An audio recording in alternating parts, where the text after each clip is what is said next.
সাংবাদিকদের সাথে বিসিবির পরিচালকদের মোটামুটি লেগেই গিয়েছিল, কয়েকটা গুরুত্বপূর্ণ ইস্যুতে ডিসিশন হয়েছে। তার আগে আপনারা সবাই জানেন, এটা নিয়ে আলাদা করে কন্টেন্ট করতে চাই না, আলোচনা করতে চাই না, যে বাংলাদেশের বিশ্বকাপের ব্যাপারে আইসিসি ফাইনালি তাদের ফর্মাল ডিসিশন জানিয়ে দিয়েছে যে স্কটল্যান্ড বাংলাদেশকে রিপ্লেস করবে। বাংলাদেশের গ্রুপ সিতে বাংলাদেশের ওয়ার্ল্ড কাপ নিয়ে কোনো ধরনের আলোচনা করার, স্বপ্ন দেখার কোনো সুযোগ নেই। ডিসকাশন বাংলাদেশকে যখন হচ্ছে, বাংলাদেশের বিশ্বকাপ না খেলা নিয়ে হচ্ছে, ঠিক তখন ডিসকাশনে সবচেয়ে বেশি আলোচনায় চলে এলেন, স্পটলাইটে চলে এলেন যিনি বাংলাদেশের হয়ে দীর্ঘ সময় খেলছেনই না, যিনি বাংলাদেশের হয়ে সিলেক্টেড হবেন কিনা ন্যাশনাল টিমে, এটা নিয়ে বাংলাদেশ ক্রিকেট বোর্ডের সবসময় একটা নাক ছিটকানো অবস্থা ছিল। সিলেকশন প্যানেলে যারা রয়েছেন কখনোই এই ইস্যুতে প্রপার উত্তর দেয় নাই, despite we have the need of Shakib Al Hasan. Bangladesh cricket board always they took stance, যেখানটায় সাকিব আল হাসানের ফেভারে তাদের কোনো ধরনের রোল ছিল না। সাকিব আল হাসানকে গত 24 অগাস্টের পর থেকে তার ওই ফেসবুক পোস্ট না করা এই ইস্যুগুলো নিয়ে যে বিতর্ক তৈরি হয়েছিল, সেটা নিয়ে তিনি ফেসবুকে সরিও বলেছিলেন। যে বিতর্ক তৈরি হয়েছিল সেই বিতর্ককে সামনে নিয়ে বাংলাদেশ ক্রিকেট বোর্ড কখনোই সাকিব আল হাসানকে একজন প্লেয়ার হিসেবে গত প্রায় 1.5 বছর কাউন্ট করেনি, রেদার দেন তারা কাউন্ট করেছে সাকিব ইজ আ পলিটিশিয়ান। যদিও পলিটিশিয়ান সাকিবের পলিটিক্সের যে সময়টা, সেটা সাকিবের 17-18 বছরের ক্যারিয়ারের তুলনায় প্রায় 100 গুণ কম ছিল। সেই সাকিব আল হাসানকে বাংলাদেশ ক্রিকেট বোর্ড জাতীয় দলে চায়। সাকিব আল হাসানকে বাংলাদেশ ক্রিকেট বোর্ড জাতীয় দলে চায় না, শুধু সাকিব আল হাসানের সাথে বাংলাদেশ ক্রিকেট বোর্ড চুক্তি, মানে ক্রিকেটারদের যে কন্ট্রাক্ট, বিভিন্ন ABCD ক্যাটাগরি, তাসকিন আহমেদ যে ক্যাটাগরিতে রয়েছেন, মাস গেলেই 10 লাখ টাকা সবশেষ যে বছর গেছে সেখানটায় পেয়েছেন, সেই ক্যাটাগরিতে সাকিব আল হাসানকে বাংলাদেশ ক্রিকেট বোর্ড চায়। এবং এই প্রস্তাবটা সাকিবকে দেওয়াও হয়েছে formally from Bangladesh cricket board, এবং সেই কথা আজকে বাংলাদেশ ক্রিকেট বোর্ডের প্রেস কনফারেন্স রুমে ডিরেক্টররা ঘোষণা করলেন।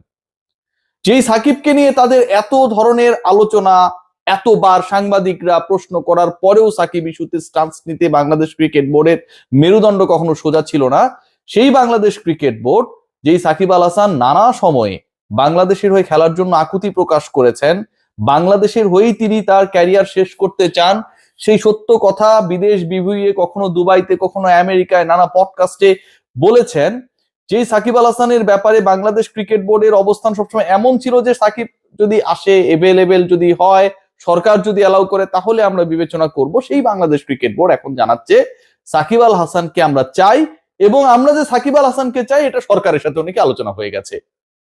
সরকার তার দিক সামলাবে, বাংলাদেশ ক্রিকেট বোর্ড তার দিক সামলাবে। মানে আজকের এই দিনে বাংলাদেশ ক্রিকেট বোর্ড এবং সরকার যারা এভাবে ছিল জোড়াজোড়ি করে, তারা হুট করে আলাদা হয়ে গেল।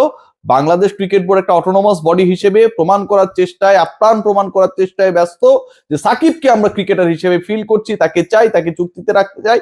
আর সরকার নাকি হচ্ছে আলাদা, দুই অর্গান হয়ে গেল। অথচ এতদিন যখন জাপটে ছিল, তখন এই আলোচনাটা বাংলাদেশ ক্রিকেট বোর্ডে কেউ করে নাই। ইন্টারেস্টিং পার্ট যেটা, সাকিবকে ডেফিনেটলি বঞ্চিত করা হয়েছে। আজকে যদি আপনি সাকিব আল হাসানকে বাংলাদেশ দলের হয়ে চান, তার সার্ভিস চান, তাহলে আপনি কেন গত 16-17 মাস সাকিব আল হাসানকে চাইলেন না? 16-17 মাস আগের সাকিব আল হাসান আর এখনকার সাকিব আল হাসানের পার্থক্যটা কি? 16-17 মাস আগের সাকিব আল হাসান কি বাংলাদেশের জন্য গুরুত্বপূর্ণ ছিলেন না? আজকে আপনি যখন সাকিব আল হাসানকে চান, ওই 16-17 মাস আগেও যেই ডিপার্টমেন্ট চায় ক্রিকেট অপারেশন, সেটার দায়িত্বে নাজমুল আবেদিন ফাহিমি ছিলেন, আজকেও তিনি রয়েছেন। তাহলে তার জীবন থেকে এই যে সময়টা নিয়ে নেওয়া হলো, সাকিবের জীবন থেকে তার ক্যারিয়ারের পরন্ত বেলায় এই সময়টা যে নিয়ে নেওয়া হলো, নষ্ট করা হলো, তাকে যে বঞ্চিত করা হলো, এটার উত্তর কে দেবে? আপনি আগে চাইলেন না, গত 1-1.5 বছরে চাইলেন না, আজকে আপনি চাচ্ছেন সাকিবকে আপনার দরকার। সাকিবের জীবনে বাংলাদেশের জার্সিতে, লাল সবুজের জার্সিতে খেলার ওই পিছনের সময়টা কেউ ফিরিয়ে দিতে পারবেন? Bangladesh cricket board at it's best on hypocrisy. আমার কাছে যেটা মনে হয় যে সাকিব কেন্দ্রিক এই ডিসিশনটা যতটুকু না মন থেকে, তার থেকে বাংলাদেশ ক্রিকেট বোর্ডের স্ট্যান্ডবাজি।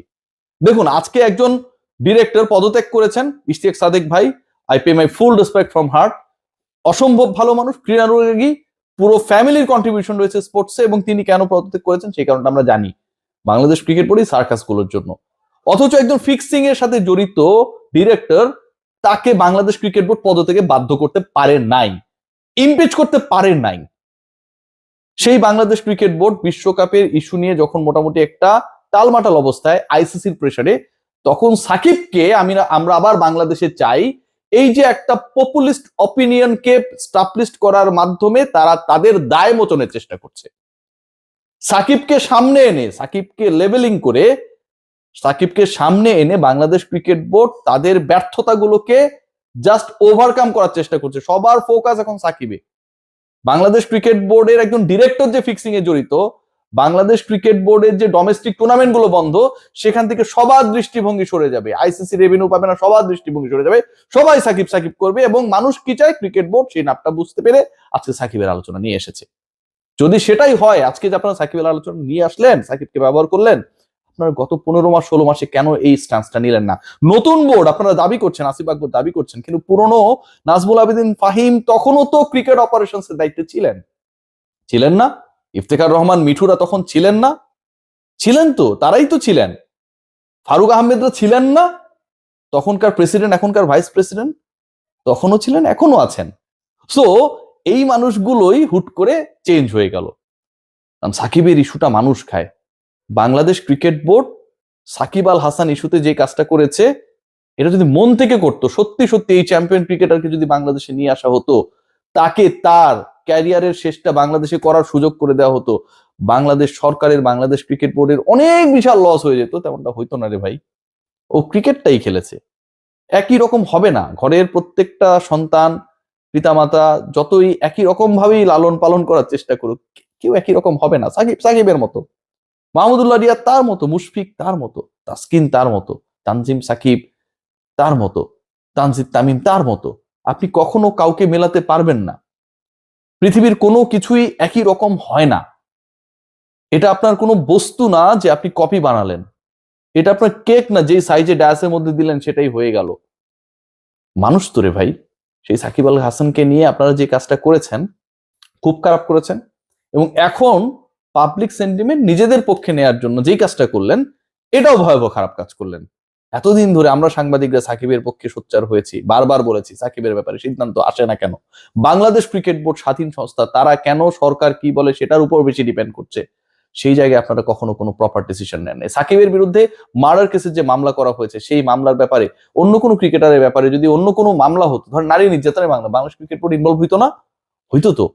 সাকিবের ব্যাপারে যে মামলা হয়েছে, এখন যিনি যুব ক্রীড়া উপদেষ্টা, আইন উপদেষ্টার দায়িত্বেও তিনি রয়েছেন, তিনিই তো বলেছেন যে এই মামলার মেরিট নেই। এখন থেকে 1 বছর 1.5 বছর আগে বাংলাদেশ ক্রিকেট বোর্ড কি রোল প্লে করেছে? They did nothing.